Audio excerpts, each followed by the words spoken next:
Hey everyone, welcome back to Ragtag Stacking. In today's video, I'm going to be talking about the silver that I have from around the world. Now I have a small sample size. I do have a fair bit of silver from different countries, but I'm sure that there are some other people that have, a whole lot more countries represented in their stack than I do.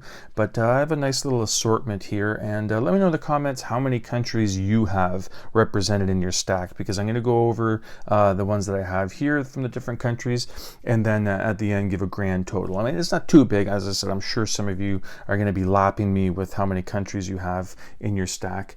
And starting right off the bat, I am Canadian. I live up in Toronto, so I do have a bunch of Canadian silver, and I have Canadian, just the modern bullion stuff, and then I have some of the old 80% circulated, where there's a silver dollar here, there's a dime. I have a couple of a bunch of half dollars and quarters as well for the circulated 80% stuff.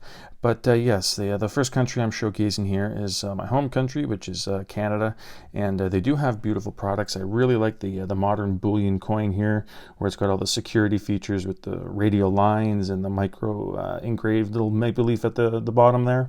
So yeah, this is a no-brainer for a coin that I like to stack, and this is definitely the junk silver I like to stack the most, is the 80% silver dollar from Canada.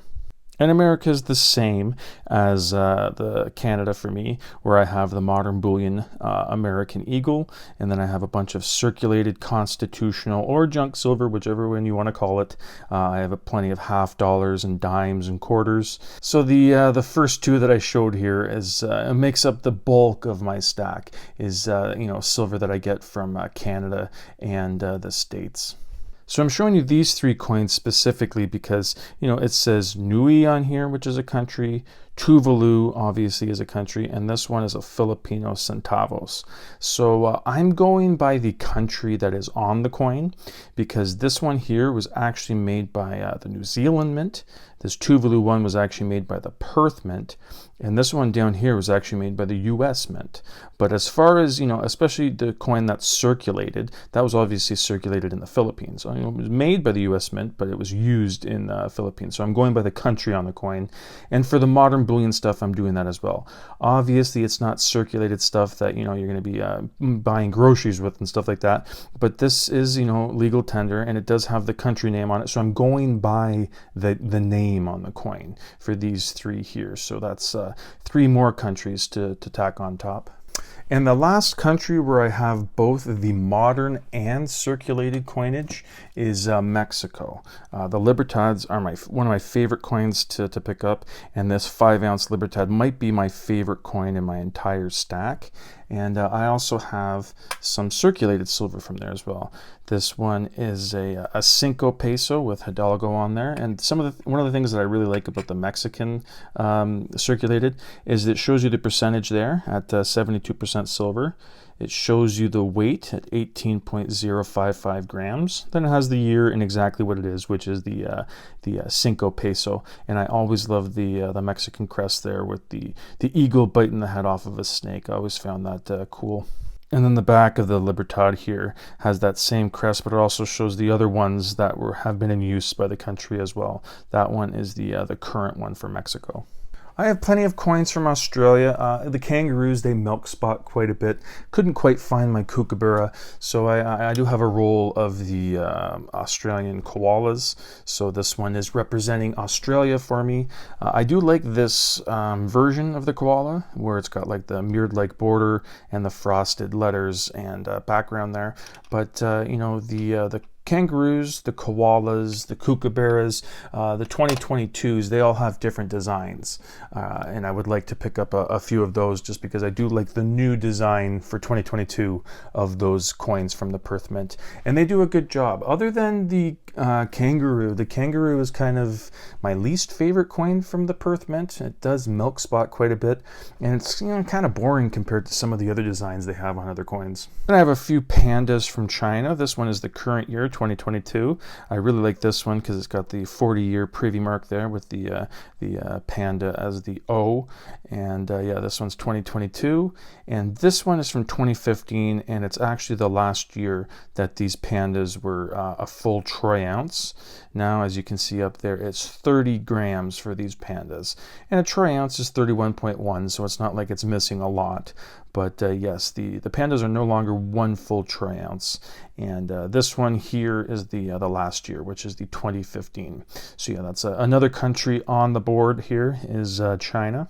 And then we head over to England here with the Britannia, and the Britannia is one of my favorite coins. The 2021s had a milk spotting issue that I was very disappointed with because I would love to have picked up more. And this is the 2020 where you can see the change in design, where it's the wavy lines there. That's a security feature they added. There's more definition on the Union Jack. There's actually writing, little micro engraved writing along the border that does not appear on the old version there. And yeah, it's just generally, I think it's a nicer design, and as those security features there on the 2021, and yeah, that little padlock there. They did a really good job. I think that this might be the most secure silver coin that you can purchase. Another coin that I love but does have some milk spotting issues is the silver Krugerrand. Now these have not been around for a long time. The gold Krugerrand has.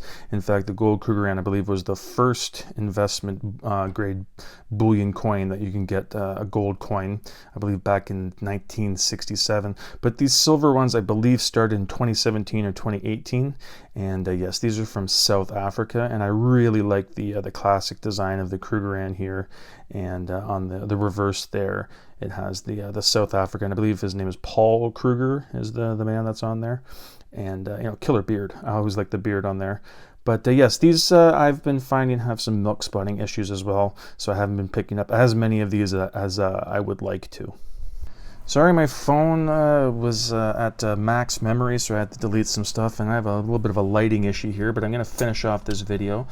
This is a coin that I just recently picked up. It's a Norwegian coin, and this is actually celebrating the 25th anniversary of the liberation of Norway.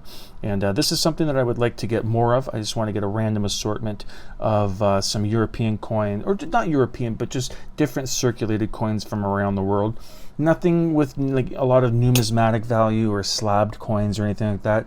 I just want to get some cool old coins from around the world. This one's another beautiful coin, or it's a bar actually, and this one is from Germany, and I've always wanted to get a Geiger, and I finally pulled the trigger on one just recently here. So this is the 1 ounce Geiger. I have a 1 gram Geiger that was given to me by a subscriber.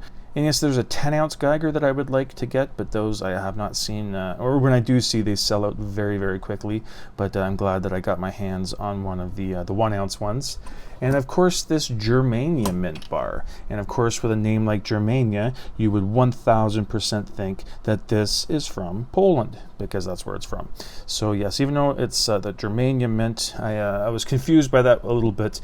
Naturally, I thought it was from Germany the first time I got it, but just looking into it a little bit more, it is actually from Poland. Okay, so like I said, I didn't have a huge sample size here, but it is growing, and the total number of countries that I have represented in my silver stack is 13.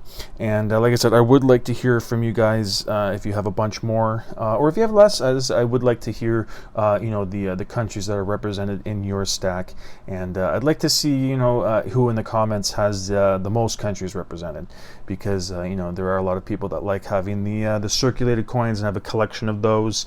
And I do look to get that off the ground, just getting some random cull coins from different countries. But yeah, 13 isn't bad. 13 countries. As I said, I didn't really think about it until I got this Norwegian one. I thought, oh, that's cool, another country represented. And then I kind of, started going through the stack to see, the different countries. But yeah, 13 right now, that's not a bad little chunk here represented for, different countries. And, it's only going to go up. I do plan on, stacking the way I normally stack, just picking up generic rounds and, as cheap of silver as I can get. But if I'm on eBay and I just, see a random coin from Austria, or if I see a random coin from anywhere, and it's a decent price, then, I will pick it up and just throw it into the stack. But yeah, like I said, I'm interested to see in the comments some of the other collections that are out there for countries. And as always, I like, the comments under the videos. It's always good to go back and forth with you guys. But anyways, that is it for today's video. Thank you so much for watching, and I hope you come back for the next one. Thank you.